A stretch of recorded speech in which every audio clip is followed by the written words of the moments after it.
सन 1991 में मेरे पिता की फैज़ाबाद नामक डिस्ट्रिक्ट में जॉब लगी। मैं उस समय लगभग 5 या 6 साल का था। मेरे पिताजी को वहाँ के फैक्ट्री हाउसिंग कॉम्प्लेक्स में रहने के लिए एक 2 बेडरूम अपार्टमेंट मिला था।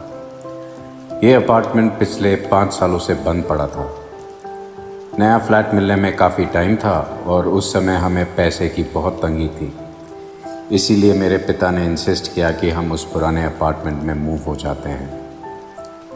लेकिन हमारे वहाँ शिफ्ट होते ही बहुत अजीब घटनाएं होने लगी।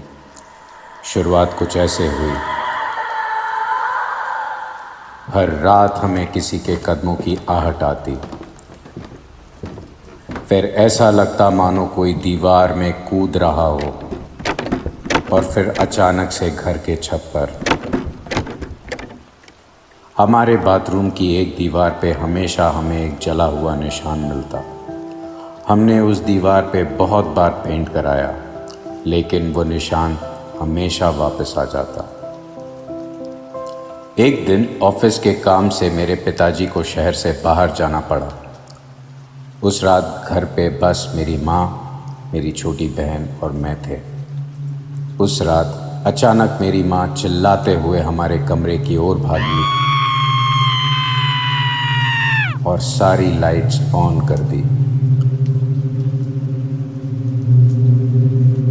उनका शरीर पसीने से तर था और कुछ बड़बड़ा रही थी। उनको ऐसी हालत में देखकर मैं और मेरी बहन बहुत डर गए।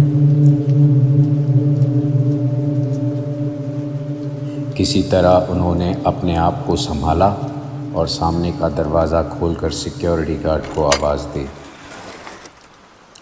कुछ साफ तो नहीं सुनाई दे रहा था, लेकिन जितना समझ आ रहा था, मेरी माँ गार्ड को बता रही थी कि उन्होंने अपने बिस्तर के कोने में एक आधे जले आदमी को देखा जो उनको चुपचाप घूर रहा था।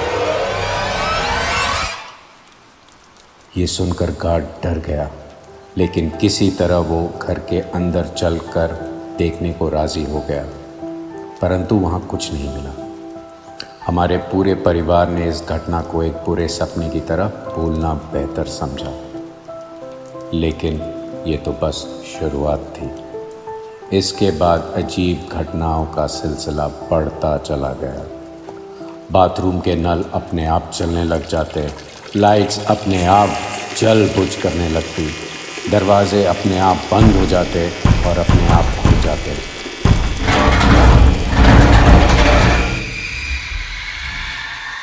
लेकिन दिसंबर की रात को जो हुआ वो मैं कभी नहीं भूल सकता। मैं अपनी बहन के साथ कमरे में सो रहा था। मेरे बेड पर एक मच्छरदानी लगी हुई थी। हम रात में बाथरूम की लाइट ऑन करके सोया करते थे। इसकी वजह से कमरे में काफ़ी रोशनी रहती थी। उस दिन अचानक देर रात मेरी नींद खुली और मुझे बहुत बेचैनी सी महसूस होने लगी। मुझे ऐसा लगा जैसे मेरे बिस्तर के नीचे कोई है। मैंने अपनी बहन की ओर देखा तो वो आराम से सो रही थी। मैं जैसे ही पलटा तो मैंने कुछ ऐसा देखा जिसने मेरे होश उड़ा दिए और मेरे रोंगटे खड़े कर दिए। एक जला हुआ हाथ मेरे बिस्तर के नीचे से मेरे बालों को सहला रहा था। उसके हाथ में केवल 3 उंगलियां थी। मेरा शरीर मानो वहाँ बर्फ़ की तरह जम जैसा गया। मैं चाहकर भी हिल नहीं पा रहा था। मेरी आंखें बस उस जले हुए हाथ को देख रही थी। कुछ मिनटों बाद वह हाथ गायब हो गया। मैं अपना सर अपनी ब्लैंकेट के अंदर डालकर फूट फूट के रोने लगा। उस पूरी रात में बिस्तर के नीचे कुछ रेंग रहा था और वहाँ से सांप की तरह हिस करने की आवाज़ आ रही थी। इस इंसिडेंट के बाद हमने कंपनी गेस्ट हाउस छोड़ दिया। काफ़ी पूछने के बाद हमें पता चला कि उस घर पे पहले एक केमिकल इंजीनियर अपनी फैमिली के साथ रहता था और एक बिजनेस ट्रिप के दौरान उसकी मौत हो गई थी। जब उसका मृत शरीर एम्बुलेंस से घर आ रहा था, इसी दौरान उसके पिता ने बाथरूम में अपने आप को लॉक करके आग लगा ली।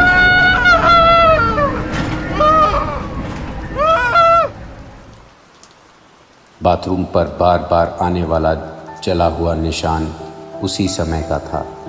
उस दिन 2 बॉडीज़ का अंतिम संस्कार हुआ। ये हमारे यहाँ मूव होने से 5 साल पहले की घटना थी और इसी वजह से वह घर 5 साल तक बंद पड़ा था। मुझे ऐसा लगता उस इंजीनियर के पिता हर रात अपने बेटे की तलाश में वहाँ भटकते रहते। भगवान उन दोनों की आत्मा को शांति दें। इस कहानी के लेखक है आदित्य विक्रम। ऐसी और रहस्यपूर्ण कहानियों को सुनते रहने के लिए हमारे channel the other side of YouTube को सब्सक्राइब, लाइक और शेयर ज़रूर करें।